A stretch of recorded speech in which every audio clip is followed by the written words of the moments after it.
pemirsa Binus TV dimanapun Anda berada. Bersua lagi dalam acara riset kita.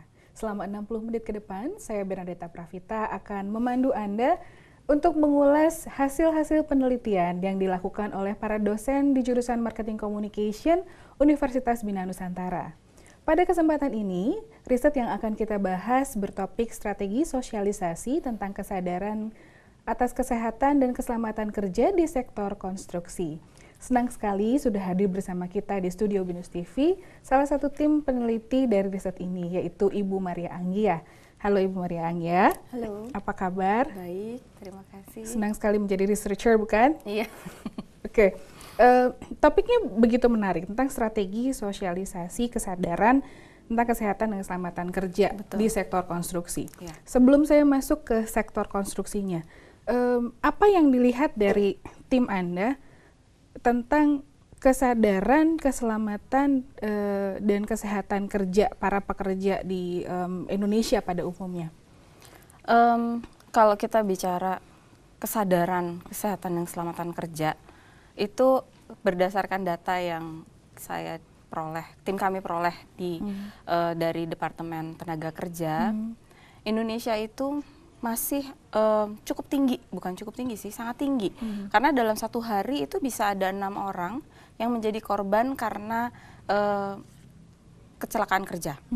Sementara di Eropa itu hanya 2 orang dalam satu hari. Jadi bisa kelihatan angkanya cukup signifikan perbedaannya.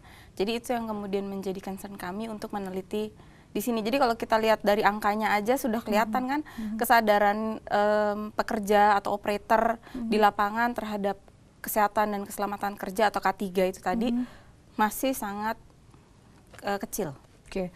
K3 di secara umum di banyak sektor. Lalu mengapa konsentrasinya ada pada sektor konstruksi atau industri konstruksi? Oke. Berdasarkan data juga ternyata angka korban yang menjadi kecelakaan kerja itu di sektor konstruksi paling tinggi di Indonesia. Padahal kalau kita bicara tingkat bahaya, itu sebenarnya di sektor pertambangan dan sektor pengeboran minyak justru sangat berbahaya. Karena satu step saja tidak dilakukan, akibatnya sangat fatal dan bisa memakan korban jiwa. Tapi justru di sektor yang bahayanya tinggi, malah angka kecelakaan kerjanya justru lebih kecil dibanding sektor konstruksi. Makanya kemudian kita ingin meneliti apa sih sebenarnya yang terjadi di lapangan di sektor konstruksi, kok dengan bahaya yang tidak sebesar di sektor yang lain, tapi angkanya justru paling tinggi. Step-stepnya banyak yang miss gitu ya? Iya. Oke. Dari sektor konstruksi sendiri, sebetulnya tingkat kecerobohan atau kelalaian apa yang paling banyak terjadi sehingga paling banyak menjatuhkan korban jiwa gitu? Oke. Sektor konstruksi itu juga kita harus lihat dulu karena macam-macam. Jadi kita akan meninjau dari sektor konstruksi yang mana. Kalau dari sektor konstruksi yang membuat bangunan tinggi itu memang sangat tergantung pada penggunaan PPE atau Personal Protection Equipment seperti helm, kemudian sarung tangan, safety shoes, dan safety vest. Tapi kalau konstruksi kan ada juga yang konstruksi seperti membangun jalan, kemudian membangun jalan tol. Nah itu justru penyebabnya bukan dari tidak memakai PPE, tapi lebih karena kurangnya penguasaan dalam pengoperasian alat. Begitu. Oke. Sebelumnya ini, kalau bicara tentang kurangnya penguasaan alat, kita bicara tentang skill. Nah, apakah sebelum mereka mengoperasikan itu ada semacam briefing atau ada semacam training yang dilakukan dari pihak manajerial atau pihak kontraktornya terhadap para pekerja tersebut? Oke. Dari hasil temuan penelitian kami, induksi tentang safety itu wajib diberikan ketika pekerja atau operator diterima bekerja pertama kali. Jadi mereka akan diberikan induksi, tapi memang induksinya tidak fokus khusus tentang safety.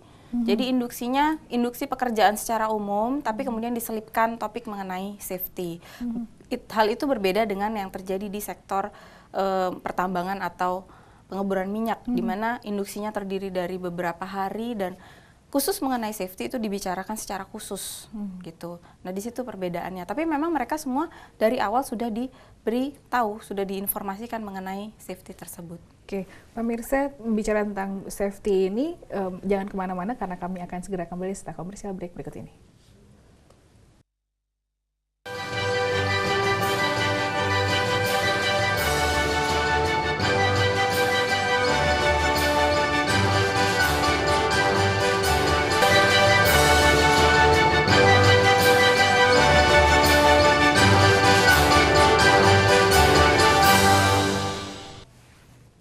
Terima kasih pemirsa karena Anda tetap bersama acara riset kita yang membahas tentang strategi sosialisasi kesadaran tentang kesehatan dan keselamatan kerja di sektor konstruksi.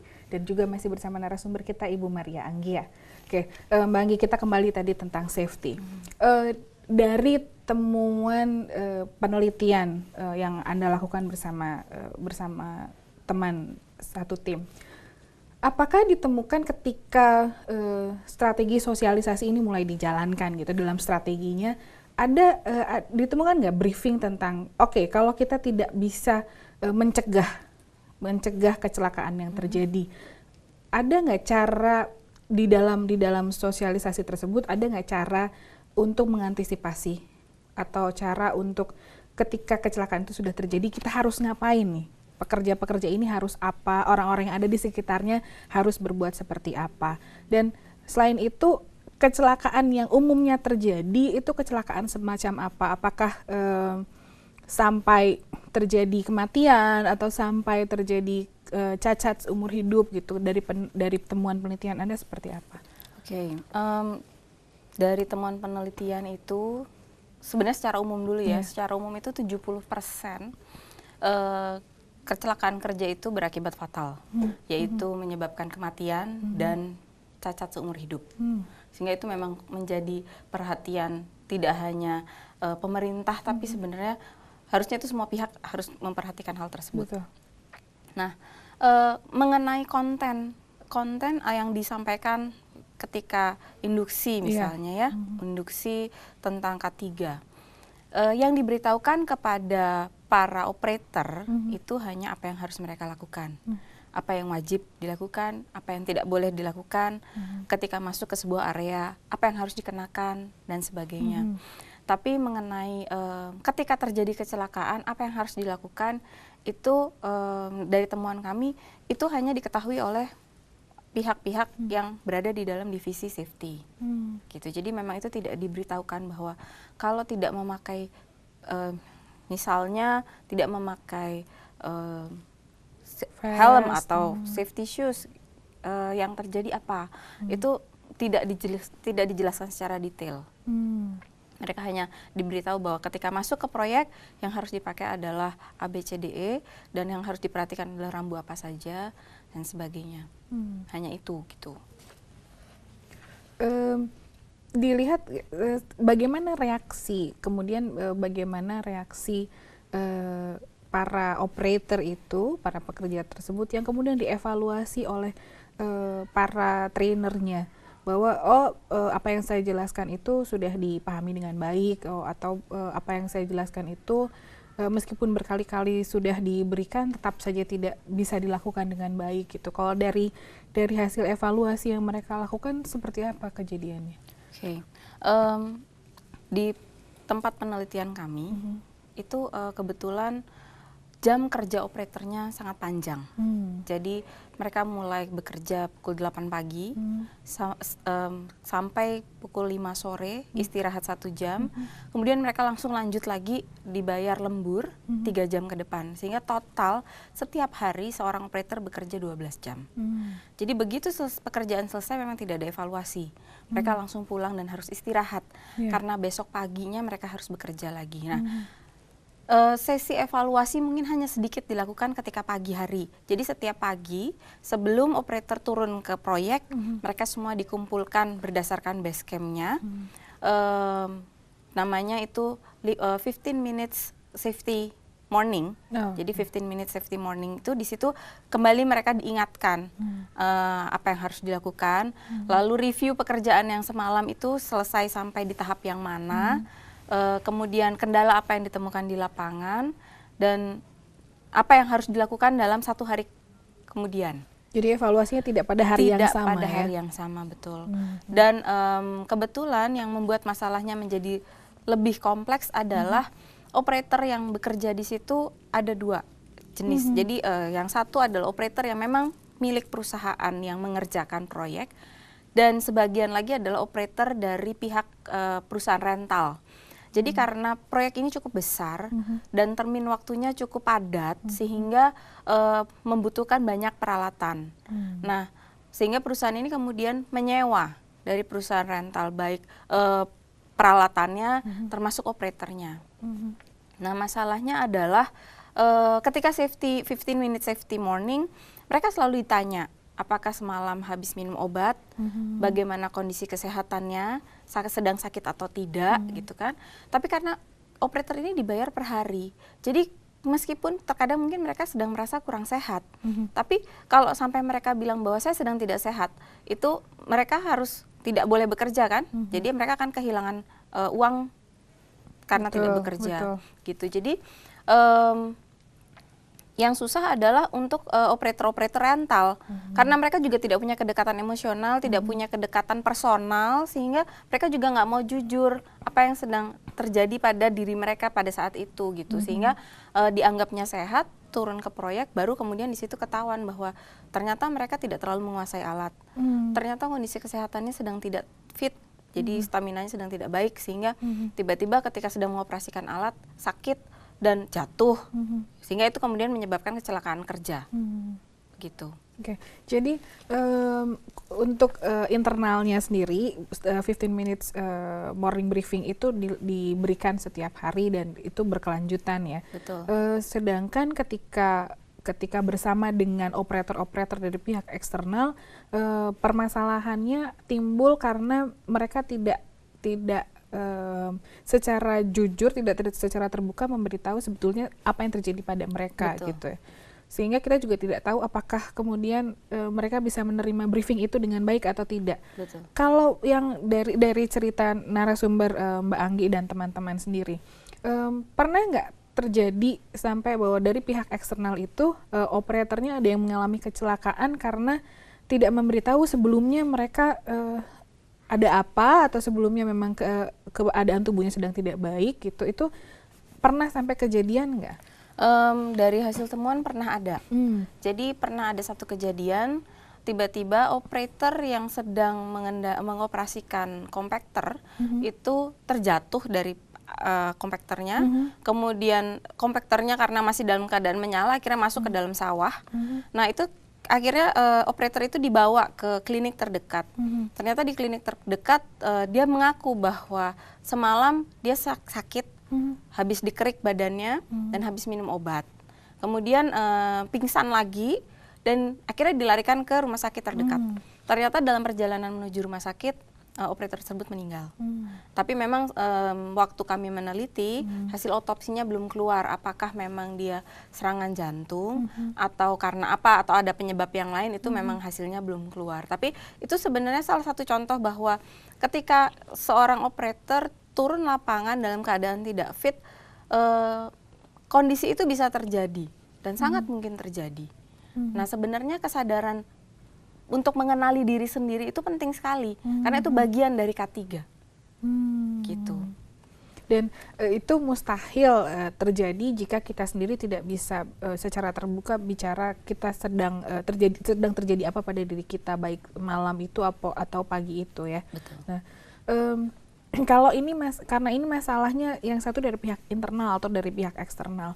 Nah, dari para trainer sendiri atau orang yang membriefing mereka setiap paginya, apa yang mereka lakukan untuk menjalin kedekatan itu sendiri? Karena tadi Mbak Anggi bicara tentang ada kedekatan, ada faktor kedekatan secara personal gitu, yang kalau orang internal sendiri sepertinya lebih memungkinkan untuk bicara saya kenapa.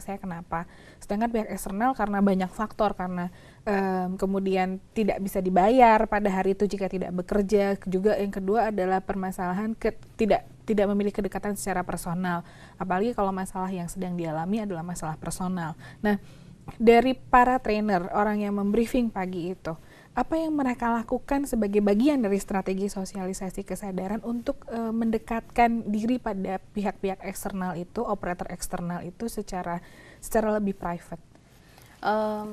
Secara lebih private memang mereka belum melakukan banyak, karena itu tadi ya terbentur dengan jam kerja yang sangat padat dan istirahat hanya 1 jam.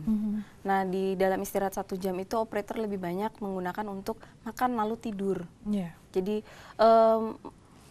memang ini masih menjadi kendala para trainer di proyek tersebut untuk menjalin kedekatan personal. Paling yang hanya mereka lakukan adalah memanfaatkan 15 minutes itu tadi, 15 menit itu semaksimal mungkin untuk mencoba mengenal pribadi masing-masing operator. Gitu. Jadi kalau sudah bicara tentang keterbatasan waktu, memang itu kemudian harus melibatkan pihak manajemen untuk mereview kembali jam kerja. Tapi kemudian terbentur lagi dengan termin proyek yang sangat padat. Demikian. Dan apakah ya operator eksternal itu adalah orang yang berganti-ganti setiap harinya? Atau dalam satu proyek ya mereka saja yang dipasang gitu? Sebenarnya orang yang sama. Jadi dalam satu kali kontrak itu mereka akan memakai operator yang sama selama perusahaan tidak meminta operator untuk diganti. Oke. Jadi itu masih operator yang sama. Gitu. Jadi bisa ketemu mungkin dalam 1-2 bulan, 3 bulan setiap hari bisa bertemu. Meskipun itu dari eksternal. Betul. Ya, meskipun dari eksternal, tapi orangnya biasanya sama. Betul. Oke, pemirsa jangan kemana-mana karena kami akan segera kembali setelah commercial break berikut ini. Tetap bersama riset kita.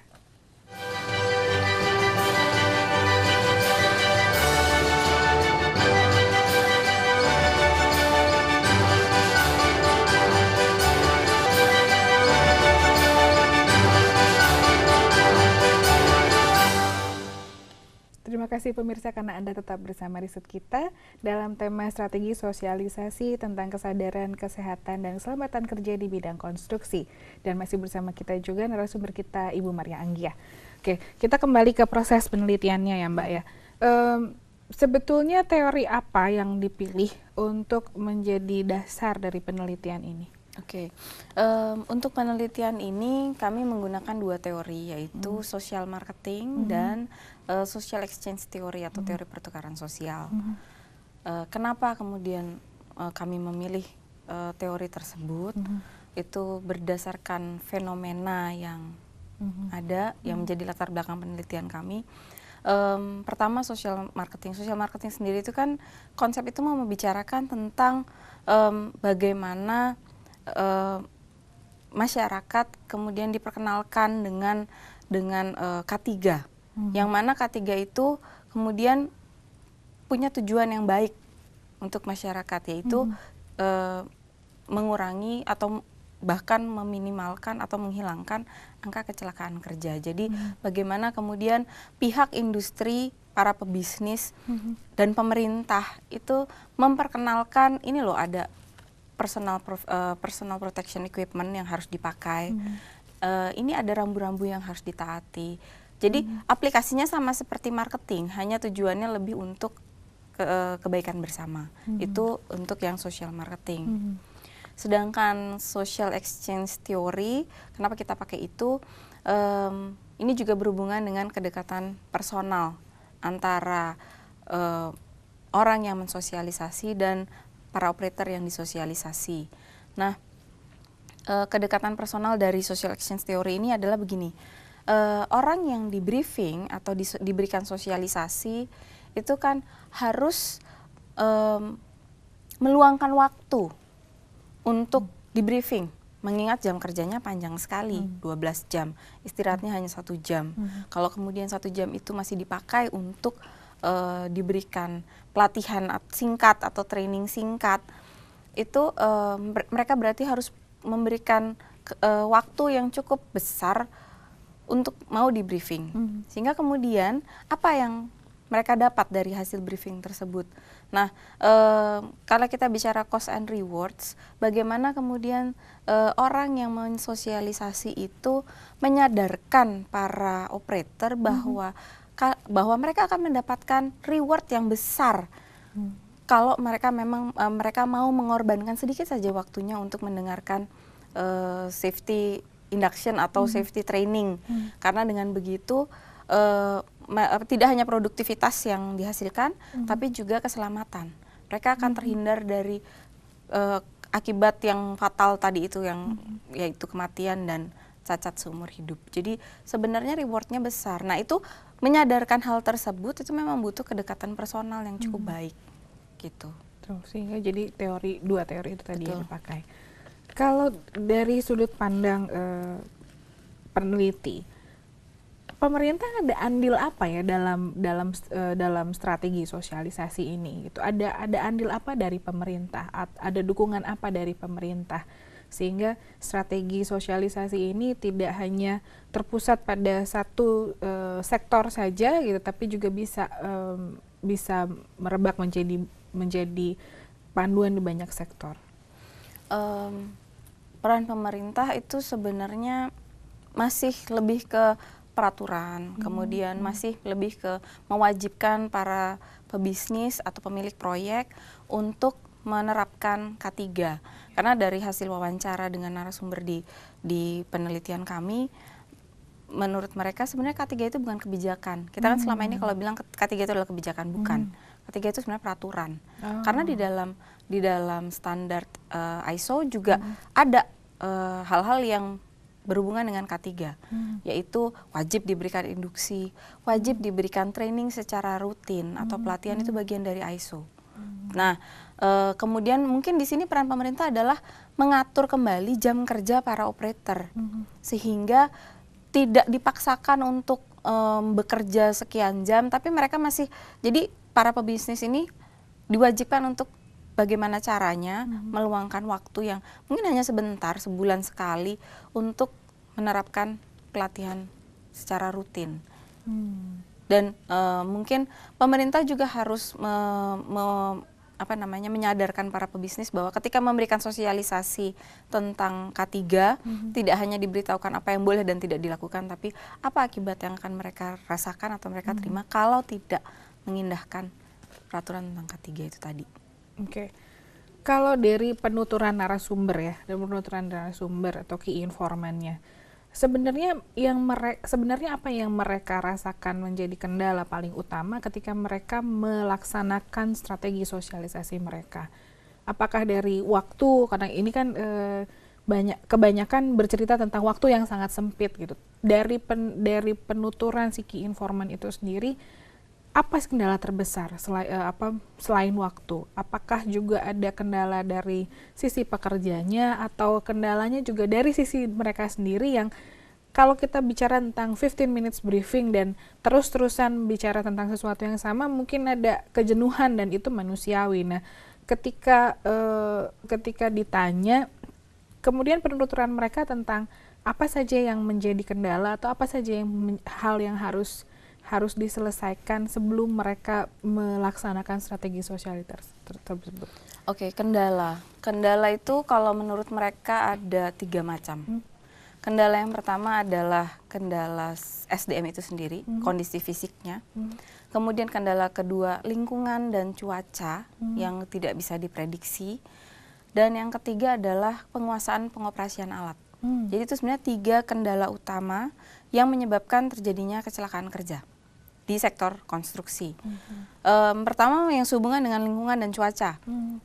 Karena orang yang bekerja di konstruksi itu tidak seperti orang yang bekerja di pertambangan atau pengeboran minyak ya, di mana mereka memang belajar secara khusus bagaimana melihat kondisi alam. Ini kalau dalam angin yang seperti ini, kemudian pengeboran tak dilakukan, apa yang akan terjadi? Kalau di konstruksi itu semua rata-rata masih menggunakan ilmu kira-kira atau hanya berdasarkan pengalaman. Nah, misalnya nih di proyek yang lahannya bekas rawa, itu kan sebenarnya tanahnya sangat lembek dan tidak padat. Nah, kemudian supervisornya atau pengawasnya hanya menancapkan bambu, oh ini bambunya nggak bisa ketancap, jadi ini kompakternya bisa lewat. Ternyata begitu kompakternya lewat, ambles karena itu bekas rawa. Nah, hal-hal seperti itu kan harusnya bisa diminimalisir. Pertama, kalau udah kayak gitu bisa kecelakaan. Kedua, alatnya juga rusak, sehingga sebenarnya kos yang akan ditanggung oleh perusahaan jauh lebih besar. Kemudian yang kedua, masalah pengoperasian alat. Tidak semua operator mampu mengoperasikan alat dengan baik. Tidak semua operator tahu gimana caranya membawa kompakter, bagaimana caranya mengoperasikan digger dan sebagainya. Ya, saya potong dulu di situ.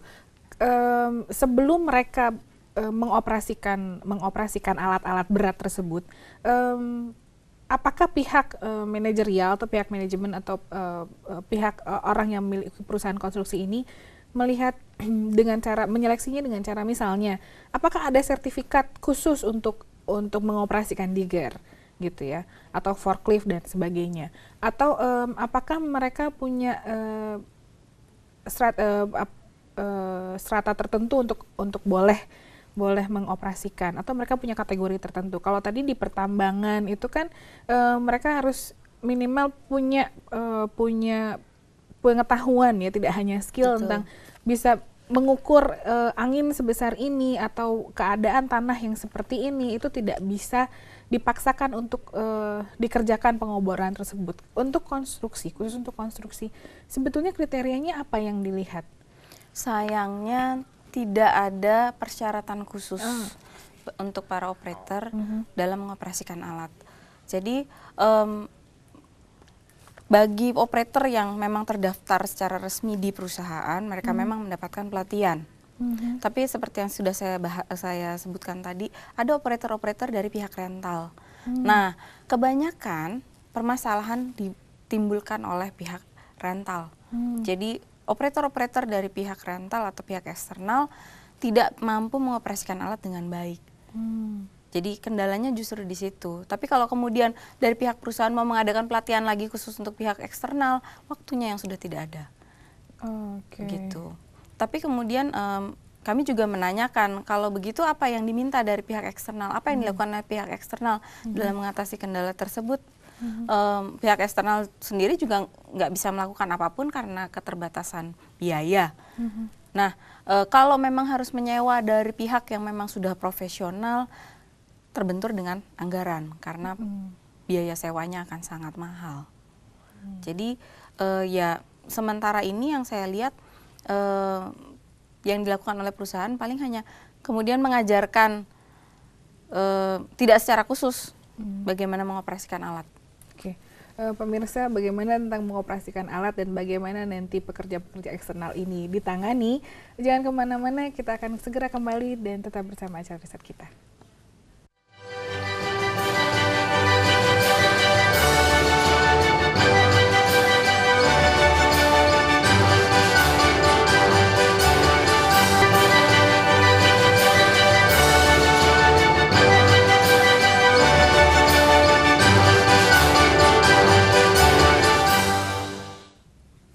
Terima kasih pemirsa karena Anda tetap setia bersama riset kita. Mbak Anggi, kita kembali lagi membicarakan tentang masalah safety, tentang eksternal dan sebagainya. Yang menjadi concern, sebetulnya menjadi concern dari seluruh tim Anda, apakah tentang kesadarannya atau terhadap pelaksanaan tentang kesehatan dan keselamatan kerja, itu lebih kepada prosesnya atau lebih kepada reaksinya pekerja bagaimana, atau lebih ke bagaimana si pekerja itu menghadapinya, atau bagaimana pekerja itu menerapkan dalam kehidupan mereka sehari-hari? Kalau menurut kami penekanannya lebih ke proses, jadi proses penyampaiannya.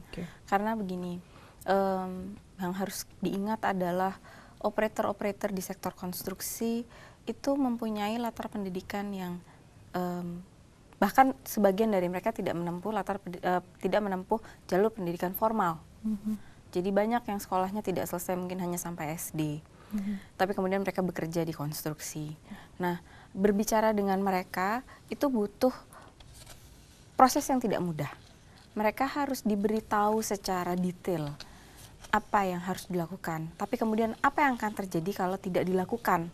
Itu yang harus dilakukan, sehingga ketika mereka memakai ketika mereka akan memakai let's say glove atau apa, mereka kemudian sadar bahwa oh ya, kalau saya nggak pakai glove tangan saya bisa luka.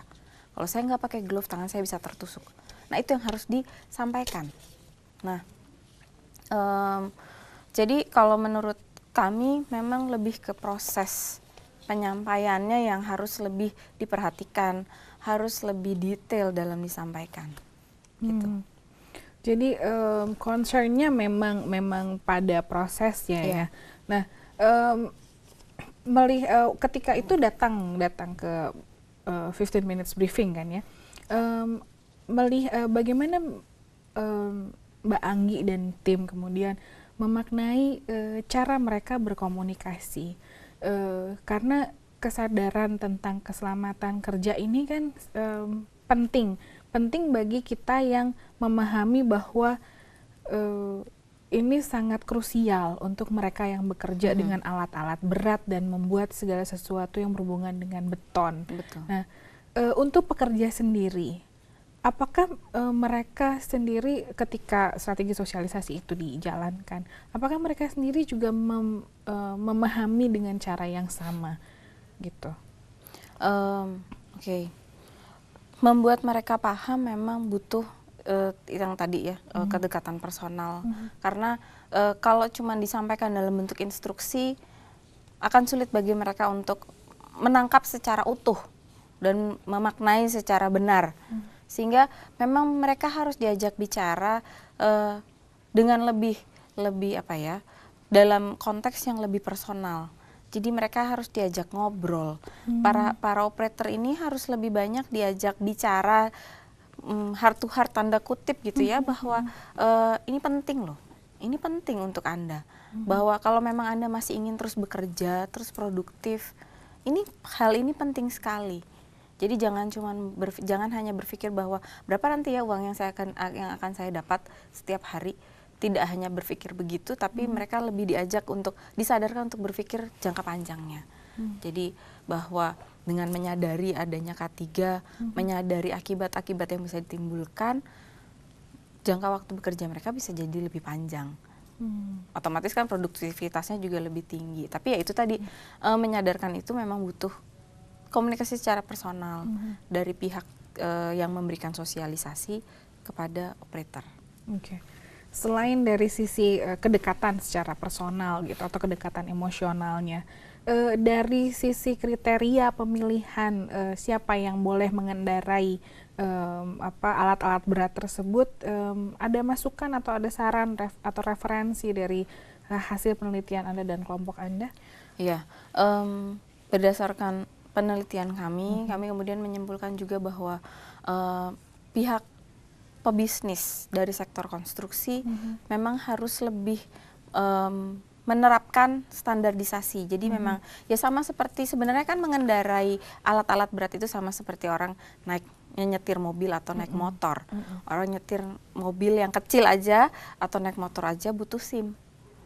Karena SIM itu kan sebagai surat izin mengemudi, mereka diberikan izin secara formal, dan ketika orang udah punya SIM itu kan harusnya memang mereka sudah mampu mengendarai. Nah, harusnya kemudian pemerintah mungkin harus lebih banyak menerapkan atau mungkin harus membuat kebijakan yang berhubungan dengan standarisasi tadi. Jadi tidak hanya yang penting bisa mengoperasikan alat dan mereka boleh turun lapangan, enggak. Mungkin sebaiknya pemerintah mulai memikirkan mungkin bisa dibikin badan pelatihan yang khusus mentraining atau melatih operator-operator yang akan bekerja di konstruksi. Jadi mereka tidak akan boleh turun ke proyek kalau tidak mendapatkan sertifikat atau tidak lulus uji standarisasi tersebut. Karena selama ini yang sudah yang penting mereka sudah ikut induksi.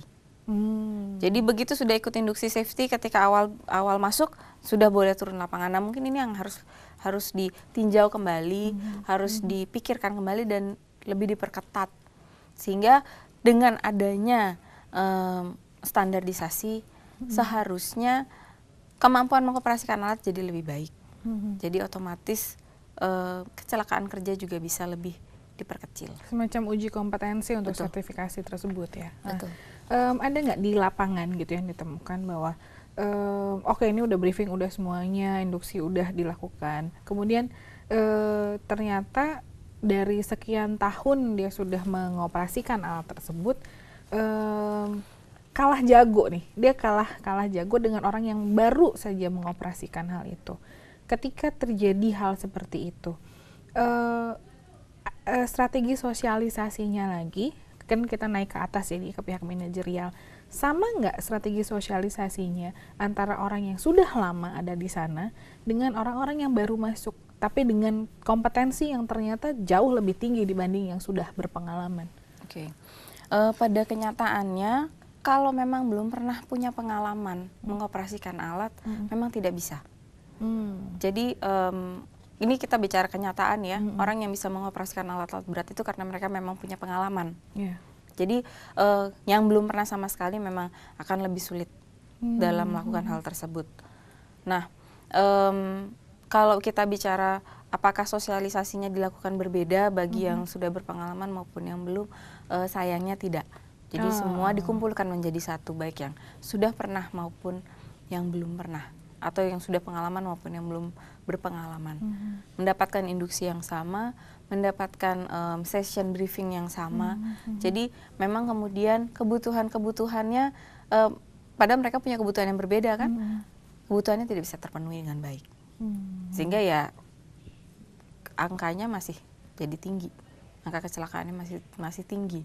Jadi masing-masing kebutuhan dari pihak yang berbeda itu tidak tertangkap. Betul. Ya, tidak ditangkap dengan baik. Betul. Nah, ketika kembali ke istirahat 1 jam, biasanya selain mereka pakai untuk tidur dan makan, pernah nggak narasumber Anda atau key informan Anda yang juga menjadi trainer dari dari operator-operator tersebut menyempatkan diri untuk sekedar menyapa, sekedar bertandang gitu, atau menghampiri mereka dan bertanya bagaimana hari ini, apakah ada masalah dengan mesin, atau bagaimana hari Anda, atau apakah PPE Anda sudah dipakai semua, karena mungkin ketika pagi mereka belum siap untuk bicara apa yang terjadi pada diri mereka gitu. Ketika siang, pernah nggak salah satu dari trainer itu datang dan menghampiri mereka dan mengajak bicara? Pernah. Itu memang mereka coba untuk lakukan. Hanya memang kendalanya adalah dalam satu base camp dengan puluhan operator, hanya ada 1 orang yang memberikan sosialisasi. Jadi sementara ketika istirahat kan mereka berpencar. Jadi yang bisa didatangi ya yang orang yang cukup dekat dengan mereka. Jadi tidak bisa datang ke semua orang, itu tidak bisa. Jadi kendala ternyata bukan hanya dari sisi waktu, tapi juga sumber dayanya yang kurang. Nah, dari sisi pekerja sendiri karena tidak distandarisasi, maka itu juga jadi hal yang cukup signifikan ya untuk diberikan briefing karena tidak sama kebutuhannya. Betul. Nah, dari sisi itu kemudian apa saran Anda dan tim untuk pihak manajerial atau para trainernya itu sendiri? Kami menyarankan begini, karena ada perbedaan kebutuhan dan biasanya yang minim pengalaman memang dari pihak eksternal. Jadi yang ingin kami sarankan adalah ada baiknya ketika memilih pihak eksternal untuk disewa alatnya dan operatornya, perusahaan lebih ketat lagi, atau persyaratan pengoperasian alat dimasukkan di dalam klausul kontrak. Karena kan itu sebenarnya hak konsumen kan, bahwa konsumen berhak untuk minta supaya operator yang dikirimkan adalah operator yang punya pengalaman, minimal punya pengalaman, sehingga tidak menghambat pekerjaan gitu. Jadi ketika membuat kontrak atau memilih rental bisa lebih teliti lagi, bisa lebih detail lagi. Dan kami juga ingin menyarankan pada pihak eksternal, karena ternyata sekarang banyak sekali pihak eksternal yang banyak perusahaan-perusahaan yang hanya menyewakan alat dan operator. Jadi kalau memang mereka mau bertahan dalam industri ini dan mau mau ikut membantu mengurangi angka kecelakaan kerja tersebut, sebaiknya mereka juga mulai memperhatikan operator-operator mereka, mulai membekali operator-operator mereka, dan mungkin dari pihak pemerintah juga bisa mengeluarkan peraturan bahwa tidak boleh menyewakan alat atau operator apabila operator tidak memiliki izin atau tidak melalui uji sertifikasi. Tapi itu semua kembali ke banyak pihak. Demikian. Pemirsa, sosialisasi tentang kesadaran, kesehatan, dan keselamatan kerja akan sangat tergantung pada karakteristik masing-masing pekerja dan juga pada industri di mana mereka bertarung setiap harinya. Rangkaian sosialisasi akan dapat diterima dan dilaksanakan dengan baik apabila tercipta sinergi antara pihak manajerial, operator, dan juga pemerintah.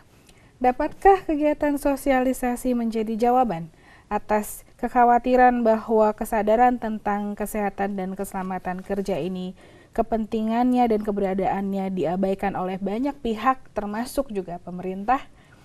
Pertanyaan tersebut saya tinggalkan untuk Anda, untuk sama-sama direnungkan dan kita cari solusinya. Tidak terasa 60 menit sudah kita mengulas tentang penelitian strategi sosialisasi, kesadaran tentang kesehatan dan keselamatan kerja. Terima kasih Ibu Maria Anggia atas kehadirannya dan menjadi narasumber kami pada hari ini. Terima kasih pemirsa karena Anda terus setia menyaksikan acara BINUS TV, terutama acara riset kita. Terima kasih juga untuk Make Up Purbasari. Tetap saksikan BINUS TV melalui www.binus.tv. Kritik dan saran Anda selalu kami nantikan di email news@binus.tv. Akhir kata, saya Benedetta Pravita dan seluruh kru BINUS TV yang bertugas mengucapkan terima kasih atas perhatian Anda dan sampai jumpa di lain kesempatan.